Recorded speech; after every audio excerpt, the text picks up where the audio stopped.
So I recently finished reading the second Infinity novel, Team Z Shell Game. Now that's kind of a generic title, but let's try not to hold that against the book for now. Because overall, I actually really enjoyed it. I think it's really cool that Corvus Belli's been putting out novels based in the Infinity universe, and I hope that they'll keep on doing that, and I hope some other companies will take the hint and start putting out novels of their own.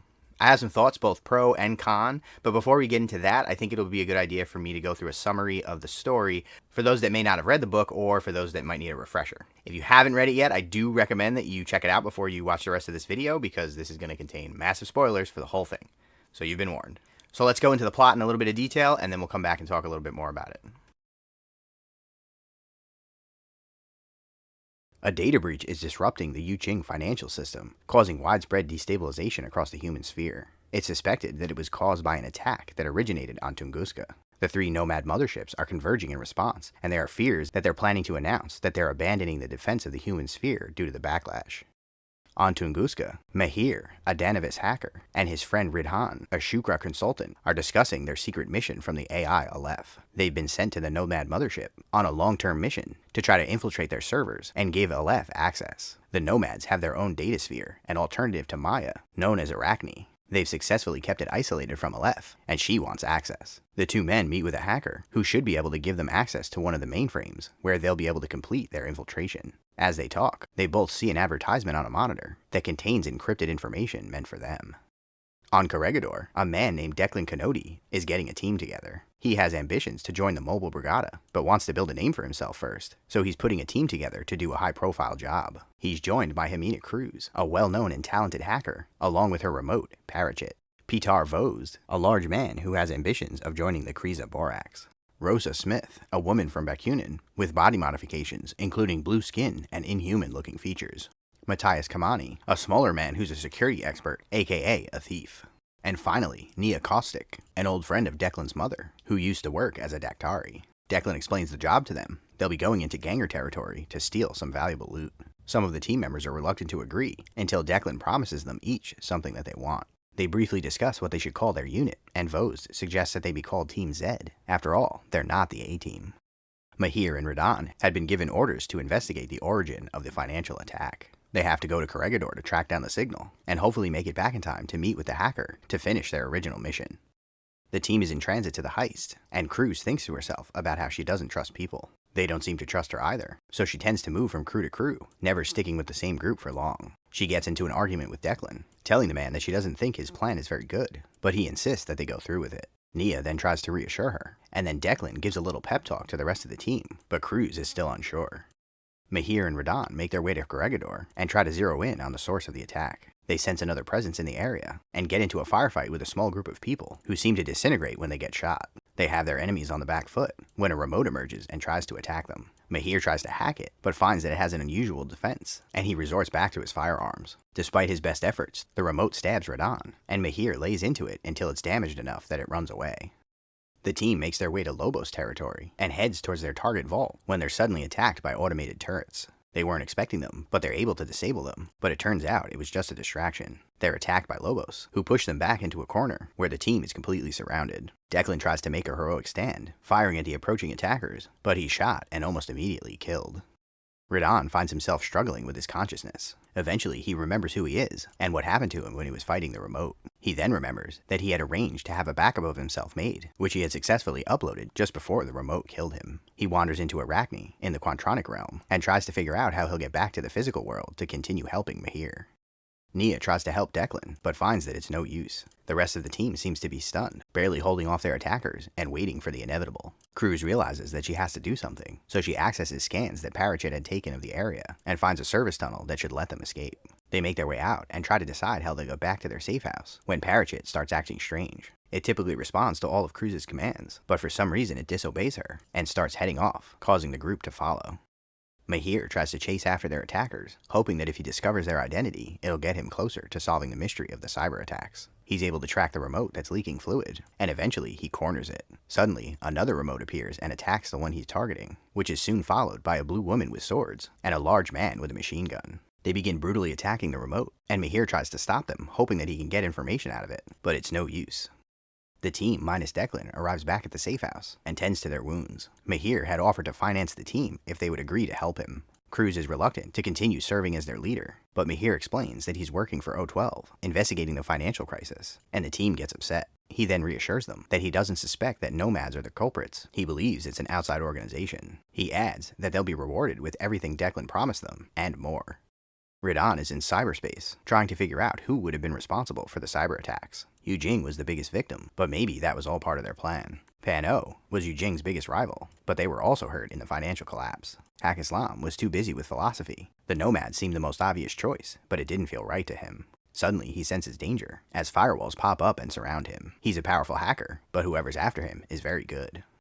The team rides a transport to Bakunin after Parachit received some repairs and upgrades, and Vost was upgraded to a hyper-rapid magnetic cannon. Cruz worries to herself about how the last mission went so poorly, and how she wasn't qualified to lead them. Nia then sits down next to her and tells her that she has to learn to trust herself, and that she should be the leader of the group. She explains that Cruz was the only one who recognized the flaws in Declan's plan, and that she was brave enough to go in knowing the danger. She was also the one that eventually saved them, thinking on her feet when everyone else was frozen in fear. Mahir brings them to a hotel on Bakunin, where the whole team starts investigating different suspicious activity. They start looking into several different cults that have cropped up, and discuss the different likelihoods that any of them could be involved in the attack. Radon is being hunted through cyberspace, and is desperately trying to get away. He hears the voices of Jazz, Mary, and Valera Gramaz, who luckily don't know what his true intentions are. Eventually he gets away, finding himself in an isolated area of Arachne, where he finds a strange fortified structure. He's able to identify that this is the area that the attacks were coming from. They're within the Nomad motherships, but he recognizes the culprits. The team continues looking into the cults, and eventually Vost thinks he's onto something. There had been outages across the ship, but they seem to have been focused in a certain area, which seems to point the finger at one of the cults. They find evidence that something powerful seems to be hiding there, and Cruz notices that Mahir seems to have an unusual ability to manipulate data. Vost, Smith, and Kamani go on a mission to investigate the cult's compound. They find a blast door that they can't get in, so they start looking for an alternate entrance. Suddenly they're shooting, and Vost takes a hit as turrets start activating and soldiers approach. Smith goes into a rage, drawing her sword and cutting down most of the soldiers, but also takes some hits in the process. They're then attacked by remotes, and the team decides to flee back to their hotel when there's some sort of Quantronic attack that stuns Mahir and Cruz, who were monitoring the operation. They quickly try to patch up Smith and Vost, as Cruz once again starts to doubt her decision-making. She had gotten them injured, and she didn't think she was able to do this anymore. She tells the team that she's done and that they need to leave, as their enemies would be able to track them back to the hotel. Mahir says he isn't leaving until his mission is complete, and that he won't be taking them anywhere. They get a security alert, and check the hotel's cameras, where they see 9 gangers, supported by 10 remotes approaching. The whole team looks to Cruz, as she starts to formulate a plan. After preparing, the team barricades themselves in their rooms. A woman walks in to find the main room full of colorful curtains. She fires her grenade launcher, and the projectile gets caught in one of the curtains and lands near her feet.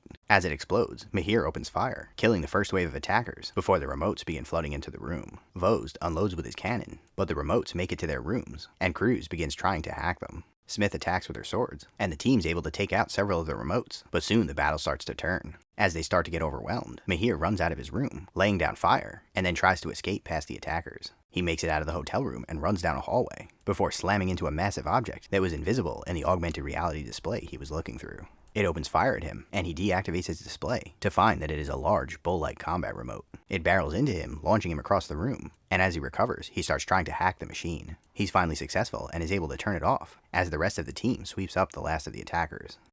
As the team regroups, Mahir comes limping back into the room. He explains what happened in his encounter with the big remote, and the team is relieved that he seems to have seen it coming, or else it surely would have gotten the jump on them. Cruz notices Mahir's strange reaction, and they all turn to question one of the surviving attackers. She gives them information on how their gang was hired over the net and never knew who their patrons were. They let the woman go, and realize that the authorities would soon be coming after the firefight, and Mahir insists that they can't ask for any official help until he confirms his suspicions. Cruz says that they have to go back to the compound now, and then the ground shakes, and Vost speculates that they must be trying to jettison this part of the ship. Cruz then hacks into the system, and changes all the nearby signs to display a warning telling the people to evacuate. They make it back to the blast door, and are once again engaged by remotes and turrets. They find 3 access doors where the remotes seem to be coming out, and toss in some explosives, hoping to gain access to the room. When the smoke clears, several Shasvasti emerge from the holes and attack the team. After they dispatch the first wave of Shasvasti, Cruz insists that she's going to call for help from the authorities, and Mahir grudgingly lets her go. He and Kamani blow up the tunnels behind the access doors, while Smith and Vost engage the other forces. Mahir is about to join them, but he quickly realizes that the real fight is going to take place in the Quantronic world. When Mahir logs in, he's surprised to encounter his friend Radon. They engage an aspect of the combined army's evolved intelligence, while Cruz tries to undo the work she did locking the nearby doors, now hoping to give the authorities access to provide backup against the alien threat. Valera, Jazz, and Mary appear next to her and admire her work before assisting her in unlocking the doors. A security force joins the rest of the team in the real world, and they push the aliens back into their isolated section of the ship. They soon hear an explosion as the aliens jettison their module into space, taking with them the node that is the source of the cyber attack. They seem to have gotten away, but Cruz thinks quickly and hacks into the system, commandeering a large cannon on the exterior of the ship and blowing away the aliens' module. As they all recover from the battle, Cruz notices that the security team seems to have their guns pointed in the general direction of her and her friends, and she's unsure if they'll be taken prisoner. The team soon find themselves in a room, still unsure if they're prisoners or guests. Jelena Kovac enters and introduces Cuervo Goldstein before telling the team that it's very important that they keep the presence of the aliens a secret, even from those within the Nomads. With the war being waged against the alien invaders, they don't want to cause widespread panic. Goldstein explains that all of their IDs seem to have checked out, all of them except for Mahir. There's a tense pause before Cruz chimes in and says that he is her uncle. There's a Nomad custom that identifying someone as a family member means that you're fully vouching for them, and Cruz hopes that this will convince Goldstein not to press the issue unless he's got a very good reason. Goldstein seems mad, but he and Kovac tell them that they're free to go before turning and leaving. Mahir then tells each member of the team that they'll be receiving the things he promised them in exchange for their help. Cruz suspects that she knows the truth about Mahir and understands that he represents a serious threat to their team. She tells the man that he has to leave, and he stands up to go. He turns to look at Parachit, and Cruz seems to remember that there was another presence in the Quantronic realm during the battle, and that Parachit had been acting strangely. Mahir finally leaves, and Cruz considers that she's sad that the team will be splitting up, before an attendant enters and asks them if they have a unit designation that she can give to their transport. Cruz says that they're Team Zed, and they all smile. Alright, so that's it for the plot, and if you've enjoyed any part of this video, then don't forget to leave me a like and subscribe to the channel so you don't miss any of the videos I have coming up. We also have a link to the Discord in the description, so if you want to come over and chat with me and the rest of the community, then feel free to do that. And you can find the Patreon down there where you can support the channel directly.